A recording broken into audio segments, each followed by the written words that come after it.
జాతీయవాద జర్నలిజానికి అసలైన వేదిక నేషనలిస్ట్ హబ్ ని సబ్స్క్రైబ్ చేసుకోండి. నోటిఫికేషన్స్ కోసం బెల్ ఐకాన్ పై క్లిక్ చేయండి. సుప్రీంకోర్టు యాక్చువల్లీ మనం చాలాసార్లు అనుకుంటున్నదే సుప్రీంకోర్టు ఈ సమ్మర్ వెకేషన్స్ గురించి ఫాస్ట్గా కేసులను డిస్పోజ్ చేయాలనే విషయాన్ని గురించి పదే పదే మనం మాట్లాడుతూనే ఉంటాము. ఈ కలోనియల్ లెగసీ నుంచి బయటకు రావాలి సుప్రీంకోర్టు అని. సో ఎటకేలకు ఈ అనేక విమర్శల మధ్య సుప్రీంకోర్టు ఒక ప్రకటన రిలీజ్ చేసింది. దాంట్లో అన్ని విషయాలు చెప్పారు వాళ్ళు. అంటే సుప్రీంకోర్టు జడ్జిలు ఎంత టైం స్పెండ్ చేస్తారు, ఏం జరుగుతుంది, మేమేం ఫ్రీగా ఖాళీగా కూర్చోవట్లేదు, జడ్జిమెంట్ రాస్తాము, కేసులు చదువుతాము, ఇట్లా చాలా విషయాలు పొందుపరిచారు. సో అందులో మేజర్ కీలకంగా కనబడుతుంది ఏంటంటే వెకేషన్ బెంచెస్ ఆల్మోస్ట్ 20 సెటప్ చేశారండి వెకేషన్లో. ఇది ఫస్ట్ టైం అంటున్నారు, అంటే రికార్డ్ అని అంటున్నారు 2 నెలల కోసం అని. అండ్ అనేక మొత్తానికి 1170 కేసులు, ఆల్మోస్ట్ 4160 కేసుల్లో 1170 కేసులు మేము డిస్పోజ్ చేశాము ఈ బ్రేక్ టైంలో అని వాళ్ళు చెప్తున్నారు. ఇస్తే నిజానికి ఆ రేట్ చూస్తే మాత్రం చాలా ఎక్కువ అన్నట్టే. సరే, ఎట్టకేలకు ఈ కొలీజియము ఇష్యూస్, జ్యుడిషియల్ రిఫార్మ్స్, ఇట్లాంటి చర్చలు పొలిటికల్గా నడుస్తున్న టైంలో మొట్టమొదటిసారి సోషల్ మీడియా వచ్చిన తర్వాత ఈవెన్ జడ్జిలు వాళ్ళ గురించి కూడా చర్చ మొదలైన తర్వాత చలనం వచ్చిందా సుప్రీంకోర్టు ఏదో జ్యుడిషియరీలో? అకౌంటబిలిటీ ఉండాలి సాయి గారు. డెఫినెట్లీ ఎవరికైనా సరే, అది బస్సు నడిపేటోడా కానీ, రైల్వే ఇంజిన్ నడిపేటోడా కానీ, చీఫ్ జస్టిస్ అయినా కానీ, ఎవ్రీబడి ఈజ్ అకౌంటబుల్. ఎందుకంటే గవర్నమెంట్ మీకు జీతం వస్తుంది, మీరు ఏం చేస్తున్నారు దానికి? Are you providing a value for that? Correct. దానికి మీరు ఏం చేస్తున్నారు? మీరు నిద్రపోతున్నారా, పని చేస్తున్నారా అని. మన దగ్గర ప్రాబ్లం ఏమిటంటే భారత్ నాట్య సంచిక కొత్త వచ్చింది కదా రూల్స్ మన దగ్గర. దాని ప్రకారం జూలై 1 నుంచి నంబర్ ఆఫ్ అడ్జర్న్మెంట్స్ తగ్గించారు సాయి గారు. ఓకే, అది చాలా ఇంపార్టెంట్. తారీఖ్ పే తారీఖ్ అంటారు మన సన్నీ దియోల్ డైలాగ్. అది తారీఖ్ పే తారీఖ్ ఎందుకంటే వస్తుందంటే మన దగ్గర అడ్జర్న్మెంట్స్, ఒట్టి అడ్జర్న్మెంట్. ఇవాళ కూడా నేను I was reading a bar and bench case సుప్రీంకోర్టులో, లైవ్గా చూస్తున్నాను.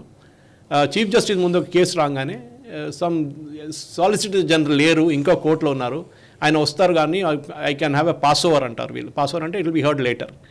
కానీ chief justice said no nothing doing, you argue the case. వాడు జూనియర్ ఫెలో, వాడు కడకడగడ భయపడుతున్నాడు. అప్పుడు దాకా సాలిసిటర్ జనరల్ వచ్చేసాడు. కానీ the Supreme Court is also insisting adjournments లేదు, you argue the case now. మీ కోర్ట్, మీ క్లయింట్స్ మీరు ఎన్నిసార్లు పిలిపిస్తారు కోర్టుకి? If you want you argue adjournments first తగ్గిస్తేనే I think భారతదేశంలో ఉన్న నంబర్ ఆఫ్ కేసెస్ పడిపోతుంది. రెండవది ఫ్రివ్లెస్ కేసెస్, అది చాలా ఇంపార్టెంట్. ఎందుకంటే ఇప్పుడు కూడా మేము చూస్తున్నాం, ఇక్కడ తెలంగాణ హైకోర్టు కూడా చాలామంది పర్ఫామ్ చేసింది వెకేషన్ బెంచ్లో కూడా. కానీ ఇక్కడ అన్ని బెంచ్లు లేకుండే. దీంట్లో 20 బెంచ్లు అంటే నాట్ 20 అన్నీ ఒకటేసారి కూర్చోదు సాయి గారు. వాళ్ళు 2 నెలలు వెకేషన్ ఉన్నప్పుడు 8 వారాల్లో ఒక్కొక్క 2 సెట్లు బెంచ్ ఉంటుంది అనమాట. అంటే 2 జడ్జ్ బెంచ్ ఉంటుంది, 2+2 4, నెక్స్ట్ వీక్ 2+2 4, అట్లా చేంజ్ అవుతూనే ఉంటుంది judges. So that somebody will get a holiday. ఇప్పుడు ప్రాబ్లం ఎక్కడ వస్తుందంటే, మనం కోర్టుకి వెళ్ళినప్పుడు నేను కూడా కొన్ని మాకు అయ్యప్ప దేవస్థానం ఇక్కడ బొలారంది స్టేట్ గవర్నమెంట్తో ఉన్న కేసు ఉండే, దాని కేసుకి వెళ్తున్నప్పుడు కూడా 10:30కి జడ్జి గారు వస్తారు, 4 గంటలకు వెళ్ళిపోతారు. నడిమిట్లో ఒక లంచ్ బ్రేక్ కూడా ఉంటుంది, ఒక అర్ధగంటనో 45 మినిట్స్.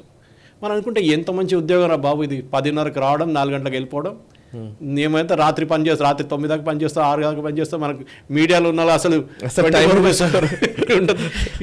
కానీ chief justice try to explain. ఆయన ఏమన్నారంటే, మేము కోర్టుకి ఒట్టి ఇట్లా వచ్చి వెళ్ళడం కాదు.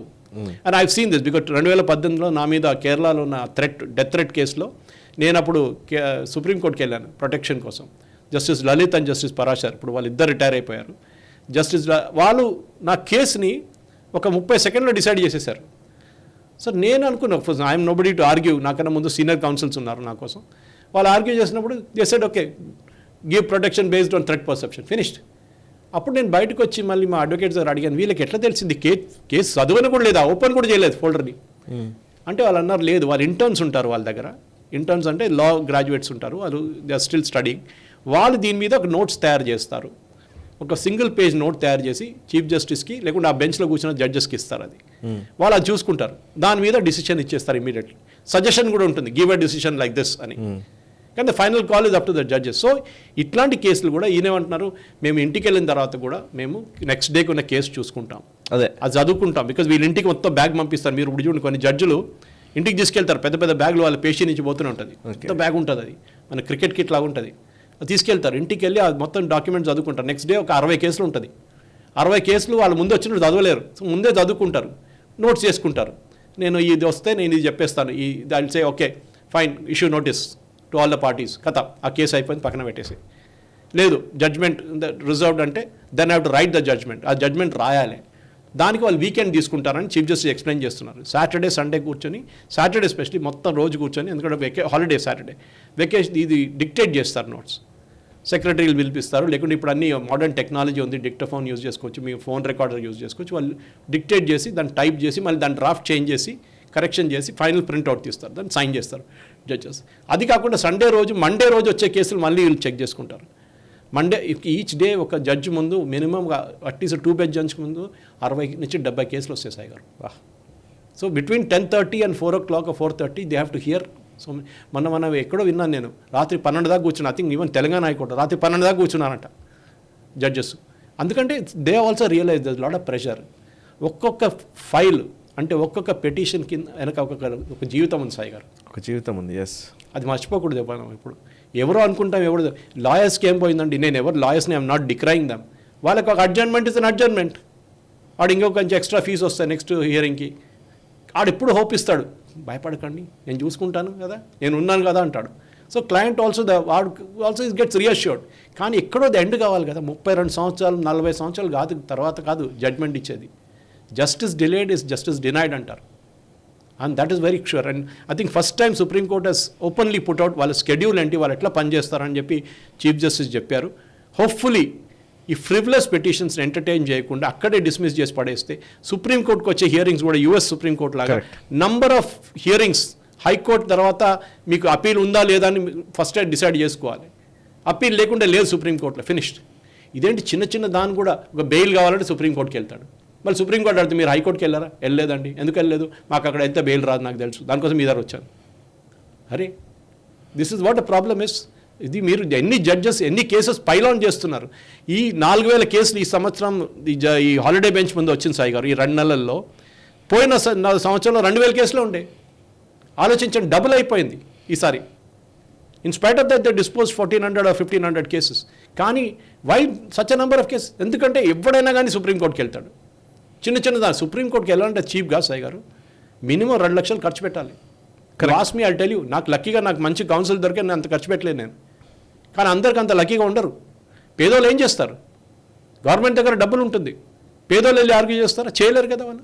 సో దిస్ సిస్టమ్ని ఫస్ట్ అరికట్టడానికి మనం ఆ నంబర్ ఆఫ్ అడ్జర్న్మెంట్స్ తగ్గించి judge should be accountable. Correct. వాళ్ళ రిటైర్మెంట్ టైంలో దానికన్నా ముందు లేకుంటే ప్రమోషన్ టైం వచ్చినప్పుడు హైకోర్టు నుంచి సుప్రీంకోర్టులో కూడా చీఫ్ జస్టిస్ కానప్పుడు సీనియారిటీ బేసిస్ అది. కానీ హైకోర్టు నుంచి మున్సిపల్ కోర్టు నుంచి స్టార్ట్ కావాలి. మీరు ఎన్ని కేసెస్ డిస్పోజ్ చేశారు మీ టైంలో, that should be the benchmark Sai garu. Correct sir. ఈ వీడియో మీకు నచ్చినట్టయితే లైక్ చేయండి, 10 మందికి షేర్ చేయండి. అలాగే కామెంట్ల రూపంలో మీ అభిప్రాయాలను మాతో పంచుకోండి. Nationalist hub group of channels ను సబ్స్క్రైబ్ చేసుకుని తెలుగునాట జాతీయవాద జర్నలిజాన్ని ప్రోత్సహించండి. ఈ వీడియో కింద ఉన్న బెల్ ఐకాన్ పై క్లిక్ చేయడం మర్చిపోవద్దు.